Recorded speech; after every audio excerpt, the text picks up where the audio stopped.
definitely this. Okay, so this is Gus the ghost pillow, which is probably the most ridiculous of the dupes because he's literally a towel for $113. No, ma'am, we're gonna make him better. Okay, so first thing is I wanna make this a rounded pillow because ghosts aren't square. So what I'm gonna do is just fold in these corners and I'm just gonna give them a little glue to make him rounded. If you know how to sew, sew it. I don't. And then just give it a little squish together.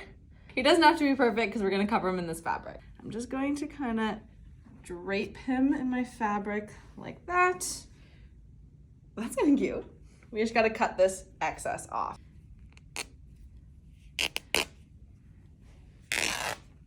Again, what I'm gonna do is just throw some hot glue up here. If you have the skills to stitch it, get it. Okay.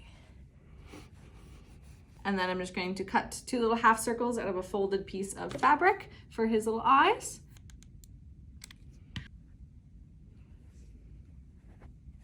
This is definitely not worth $113. You can make this super cute for like $12.